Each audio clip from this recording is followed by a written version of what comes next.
It takes a lot of pressure to recreate an erection like this. Photo by Vladimir Wrangel Perhaps the hardest part about studying marine mammal reproductive anatomy using organs collected from deceased animals is that they can't get an erection the easy way. Reinflating human penises post-mortem is a relatively trivial feat, says Diane Kelly, a research assistant professor at University of Massachusetts and penis inflation expert.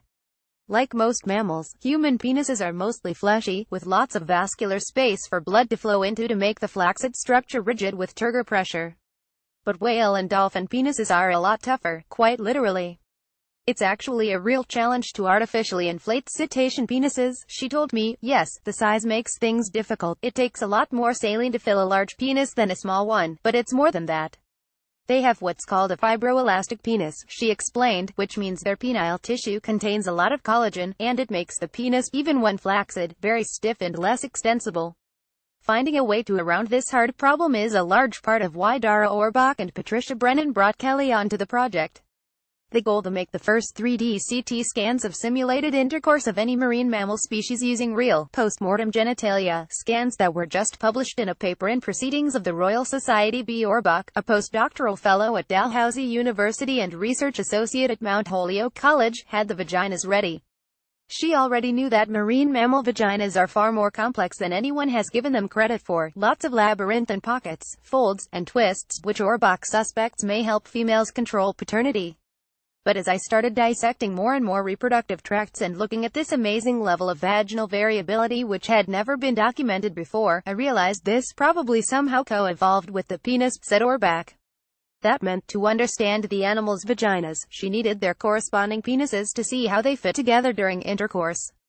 Orbach turned to Brennan, a genital expert at Mount Holyoke College known for her work on ducks and their terrifying penises, and together, with a caulking gun and silicone, they created models called endocasts of vaginas from Orbach's collection of 140 frozen marine mammal genitalia all collected from animals that died of natural causes.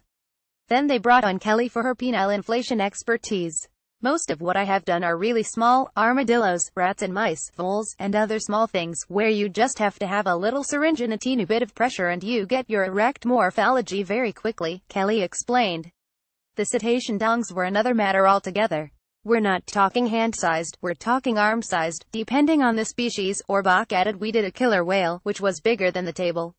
So inflating the marine mammal members required creativity. After some preliminary struggles learning the hard way that plastic carboys are not pressure aerated, for example, Kelly's final design was a used $35 beer keg filled with saline and modified to allow her to pump in nitrogen gas to achieve an optimal injection pressure.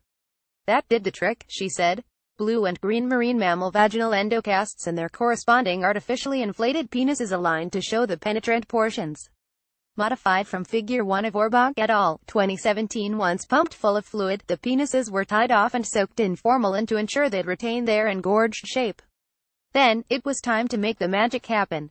By looking at the shape of the vaginal endocasts and the penis shape, we were able to figure out which we thought would be to the best possible copulation, Orbach explained. Then we put the inflated penises inside the vagina, sewed them together, soaked them in iodine so they would be pretty well stained, and then did CT scans of them to look at how they fit together. The results, thanks to radiologist Mauricio Solano, are downright dazzling. A CT scan of an artificially inflated bottlenose dolphin penis read inside a dolphin vagina.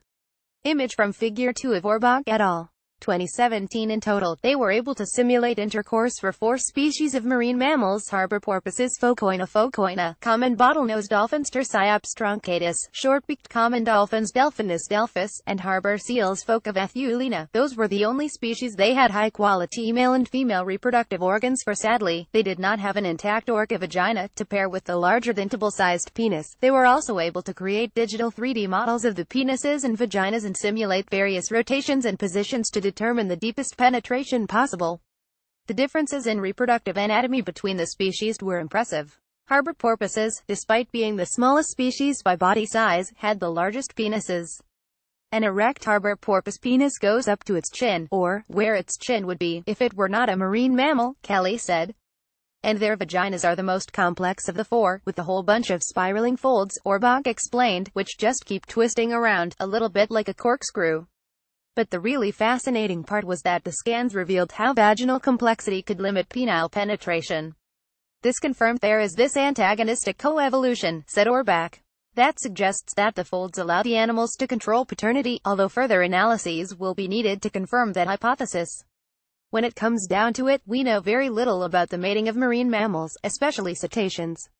We've observed bottlenose dolphins getting it on in captivity and in the wild, but there is no way to easily visualize what's going on internally during copulation. We can't simply flash freeze fornicating dolphins to examine where everything is during intercourse like scientists have done with small lizards. Even courtship and mating behaviors are only superficially understood. In most marine mammal species, matings have never been observed because they occur underwater and in remote locations. For those species we have witnessed, like bottlenose dolphins, there are still many unanswered questions. In some places, male bottlenose dolphins form coalitions to isolate females and coerce mating, sometimes kidnapping the females for weeks at a time, but it's not known if this is common behavior in all pods around the world, let alone if similar behaviors occur regularly in other species. If aggressive mating systems are commonplace, then it would make sense for such sexual conflicts to be reflected in the animal's genital morphologies. I don't want to know why they're grinning like that. Photo credit Hamid El-Baz, and that seems to be what Orbach, Brennan, and Kelly have found, based on their copulation reconstruction data.